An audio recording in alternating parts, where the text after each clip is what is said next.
That's in our top story tonight, that forest fire raging out of control, forcing people from their homes tonight. It's happening right now in Tinder Dry, South Jersey. Let's take a live look from the Chopper 10 gyro cam. You can see a carpet of flames burning brightly. Those are the embers that you see right now. If it were daytime, you could probably see the smoke, and it would be a lot of smoke. Imagine that, and imagine what it might be like tomorrow. The fire is so ferocious, you can see it glowing some 30 miles away on the horizon. Now let's take a live look at, well, this is the Metro Cam on the Tacony-Palmyra Bridge. The flames clearly visible from that far away, at least the glow. Here are the headlines. At least 100 people have been evacuated from a housing development that's in the path of destruction. So far, 1,000 acres have been burned, and hundreds of firefighters are still battling the flames. That hungry inferno is burning through part of Wharton State Forest in Mullica Township, Atlantic County. The worst of it is northeast of Hamilton. Let's go live now to Doug Schimel on the ground. He's in Nesco, Atlantic County. Doug? Yeah, the smoke has gotten a lot worse here in the Totem Village subdivision just in the last 30 minutes. And as we will show you from Chopper 10, this fire is still burning very strongly some 7.5 hours after it was first reported. When you ask fire officials here, how did it start? Did it start from a roadside cigarette? They say, no, that's not the case at all. Somehow it started in the middle of nowhere.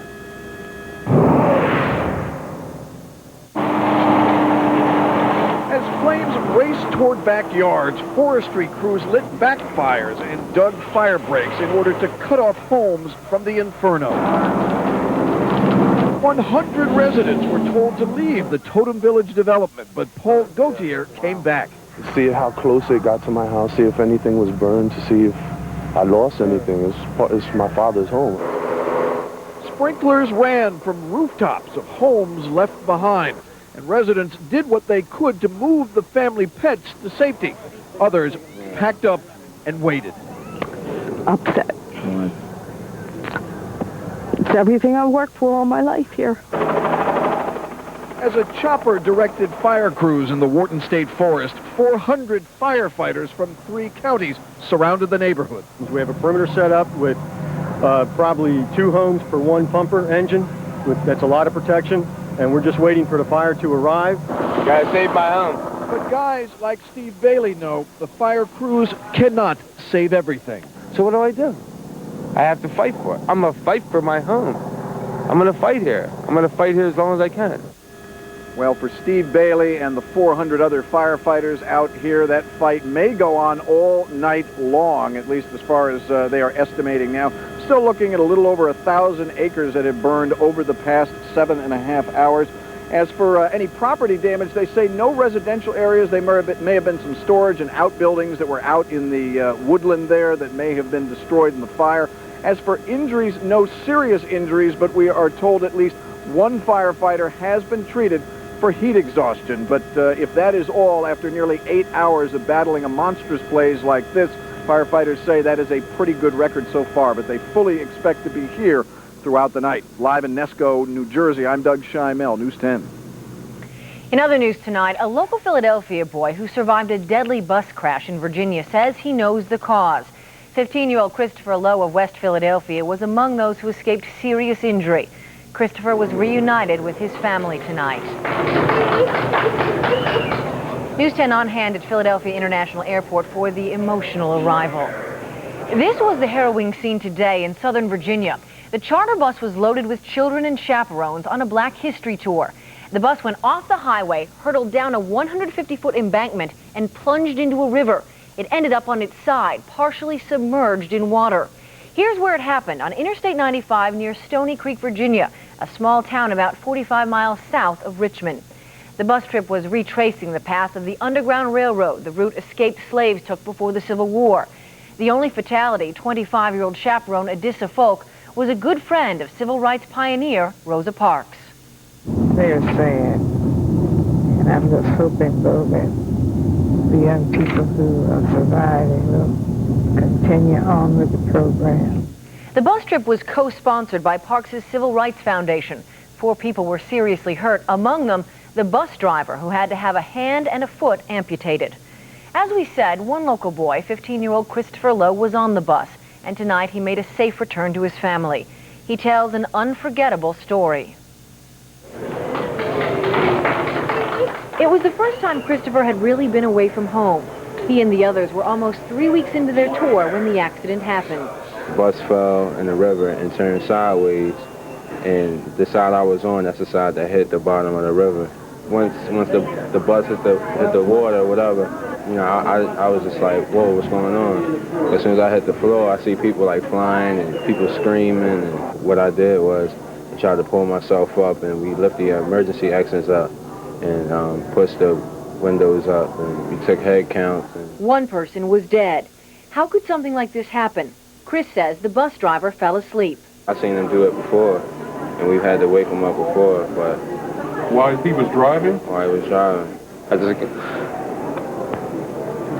Christopher had the option of continuing on with the tour, but understandably came home to his parents. Today has been a day of tears and joy because, you know, with the impact of that tragedy, anything could have happened. And the Lord has allowed him to come back home to us. Now, Chris slightly hurt his arm, but physically he's just fine. His father told me with the family's love and support and their faith, they hope to help Chris heal emotionally as well. Obviously a family who's counting their blessings tonight in Germantown. Ken? Trouble at training camp tonight has Eagles defensive end Mike Mamula on the defensive. 2 security guards at an Allentown bar, one of them a woman, claim Mamula exposed himself to them last Saturday night. News 10 caught up with Mamula at training camp at Lehigh University today, but he's not commenting. Police are investigating the incident, but people who were in the bar say not much really happened. I was upset to see it in the paper because, I'm an Eagles fan, and when I saw it, I just couldn't believe it because from the time that I saw him from the time that it happened, I don't think that he was out of control at all. It was the talk of the staff. The staff was all talking about it, especially just because it was an Eagles player. Personally, I'm a big Eagles fan. Apparently, he didn't cause any trouble. He left when he was asked to leave, and that's about it, really. The Eagles front office released a statement saying, at this time, we are aware of the reports of an alleged incident, but will not have any comment until we have had an opportunity to check all the facts. Stay with News 10 for more on the accusations against Mamula. We'll have reaction from Eagles coach Ray Rhodes coming up later in sports. A 13-year-old boy has been charged tonight with assaulting several children at a summer day camp in Philadelphia. The alleged attacks happened around the 16th of July in one of the buildings on the grounds of the Methodist Home for Children where the camp is located. One of the alleged victims is 7 years old. The boy was arrested July 17th and charged with 1 count of indecent assault. But on July 23rd, 3 other children came forward, resulting in 2 additional charges of indecent assault and 1 charge of rape. Still no word tonight on the identity of a body found in the trunk of a burning car. Chopper 10 over the scene of the 1700 block of Beach Street near Richmond. Firefighters were called to put out the fire. When they opened the trunk, they found a body burned beyond recognition. Homicide detectives are investigating tonight. Philadelphia Assistant District Attorney Roger King is expected back in court tomorrow. For now, he's not saying much about his announcement that he was targeted for murder by alleged drug dealers. King spoke briefly today with News 10's Uzi Brown, Washington. Good morning, Mr. King. Anything you can say about the announcement you made in court yesterday about death threats against you, sir? It's under investigation. I can't mention it any further than that. Will we be hearing it come out in court this week? Probably. Can you say what kind of, were they death threats on the phone? Can you say anything about it? I can't mention it right now. The death threats allegedly came from 2 men currently on trial for a drug-related multiple murder in the Mantua section of the city back in 1995. Still ahead on News 10, a terrifying combination of fire and floods strike out west. We'll show you the surreal pictures. Did the man who led police to Andrew Cannanon's houseboat hideaway help conceal the killer for days? A Philadelphia house collapses in a shower of splintering wood and falling bricks. Wouldn't you like to take the sting out of those pesky green flies at the beach? Find out what one Jersey shore town's doing to keep the buggers off your back. Ow! John Belaris will have the exclusive Earthwatch forecast. Hey, Tracy, we all know it's been nice, but the big question is, how long will it last? I will answer that question for you as News 10 continues. You're watching News 10 at 11. A devastating mix of fire and water in Fort Collins, Colorado tonight. Firefighters are rescuing people from a flood that struck without warning. A 20-foot wall of water crashed through neighborhoods as people were sleeping early today. At least 5 people are dead, 20 more are missing. Fires are from broken burning gas mains. The flood was the result of 8 inches of rain in the Fort Collins area last night. And a spectacular fire near Chicago. Flames ravaging a lumber store that was closed last month. Authorities tonight declare this blaze suspicious. 100 firefighters from 20 suburbs responded to the 5-alarm fire. No one was hurt. The lumber yard was totaled. Damage will exceed $1 million. At least one West Philadelphia family is homeless tonight after 2 row homes collapsed. News 10 on the scene at 60th and Spruce. Neighbors who came home from work were shocked when they were told they couldn't enter their homes. One person was injured in the collapse and taken to the hospital. No word on a condition. License and inspections investigators are trying to determine what caused the homes to collapse. Still ahead on News 10. It's just a simple-looking black box, but it's attracting green heads. I'm Terry Ruggles, and I'll have the story of how people are being bugged at the shore. Medical editor Sherry Bank tells us about an unorthodox way men can avoid going bald. About the Chopper 10 Gyrocam live over a raging forest fire in Mullica Township, Atlantic County, New Jersey. News 10's Doug Schimel has a live update. Yeah, Ken, New Jersey forestry crews continue to battle this fire from within the Wharton State Park, while about 400 firefighters from 3 counties have surrounded the Totem Village residential area where we are to try to keep the fire off the homes. Even so, about 100 people are out of their houses tonight and will be until tomorrow. They're staying at shelters or with family and friends. Despite what you see there, about 1,000 acres worth of charring, we are told, amazingly enough, no residential damage, but some storage buildings and some outbuildings in the woodlands may have been destroyed. There have been no serious injuries tonight, although one firefighter was treated for heat exhaustion. We're told one big benefit tonight is that the wind has died to virtually nothing, so that has made the fire relatively easier to fight. Live in Nesco, New Jersey, I'm Doug Schimel, News 10.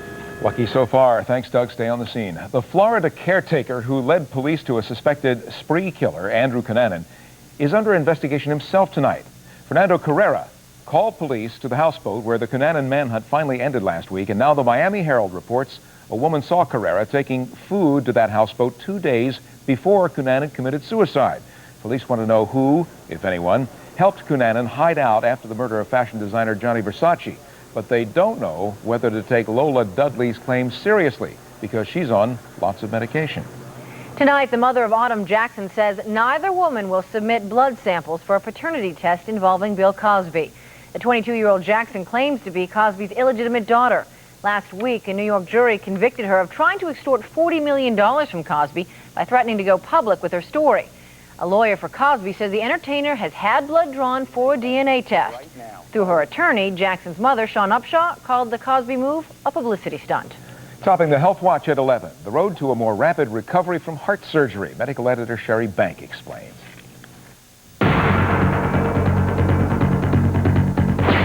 People who undergo heart surgery can recover more quickly if they lift weights. A researcher in Canada found that adding resistance training as early as 4 weeks after heart surgery helped patients get back on their feet. Traditional guidelines recommend waiting at least 12 weeks, but the study found that people who started lifting weights earlier increased their strength and stamina between 20 and 100%. Of course, you should always talk to your doctor before starting an exercise program. A big improvement to the ordinary pap smear is just reported in the journal Obstetrics and Gynecology. The new study finds the thin prep pap test finds 65% more precancerous cervical lesions than the conventional pap smear. Catching abnormalities early can help doctors prevent and better treat cervical and uterine cancer.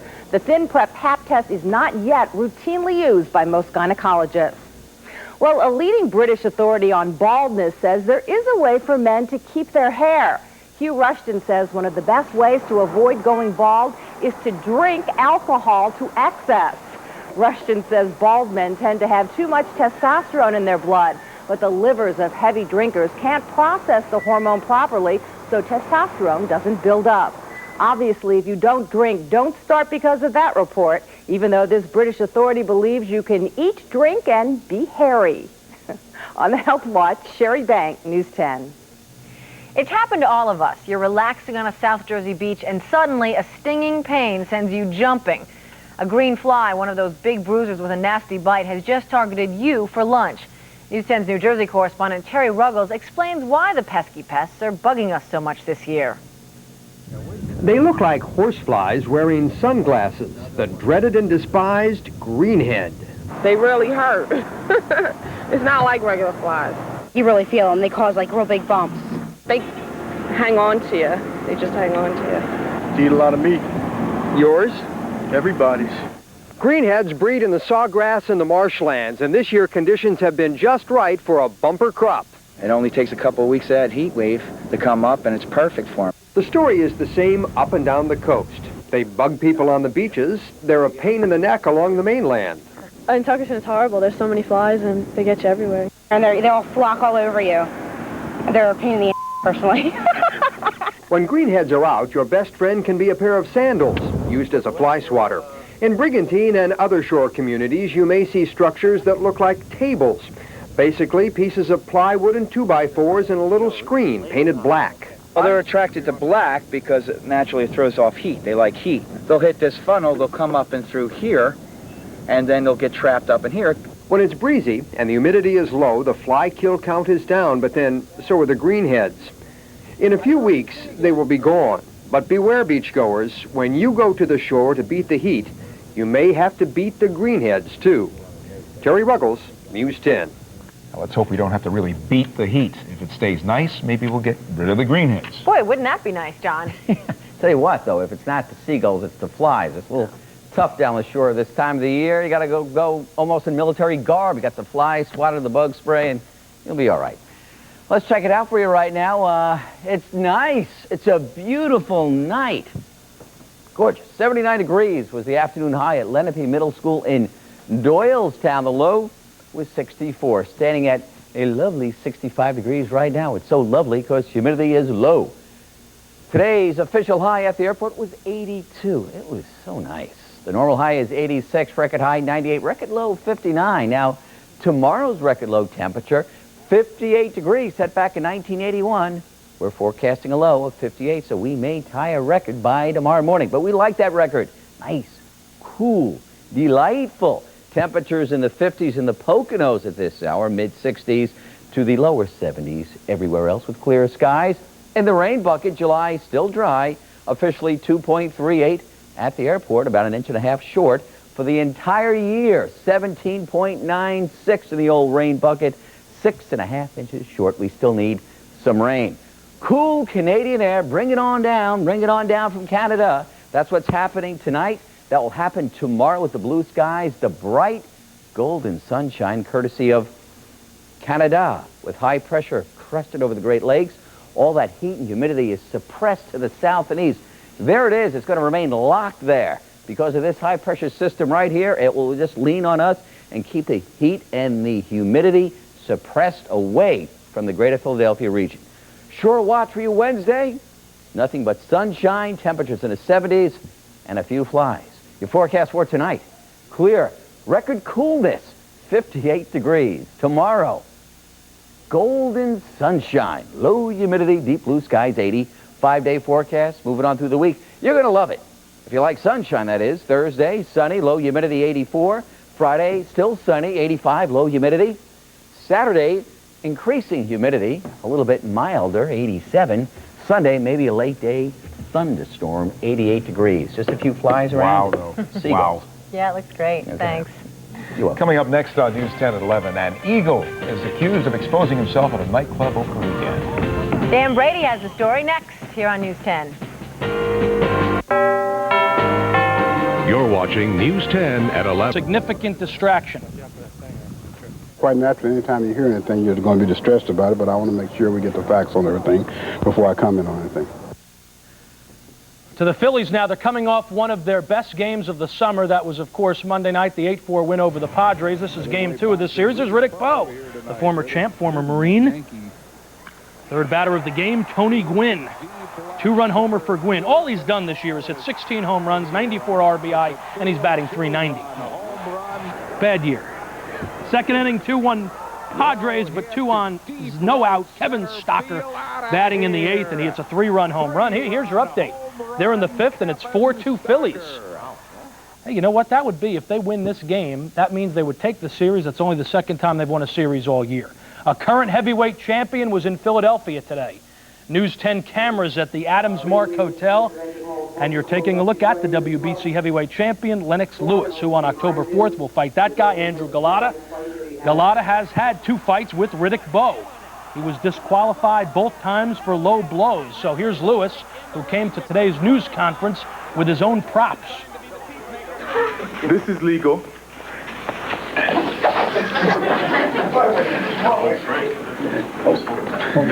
This is not legal. Show Lennox Lewis where you're supposed to punch the guy. Just forget this part, you know? Very marketable. That was a legal punch. MSG tonight, Larry Holmes, age 47. He himself a former heavyweight champion. In the white trunks, red trim versus Maurice Harris, who's age 22. He's only 9-8-2, and he was putting some good shots on Holmes. But after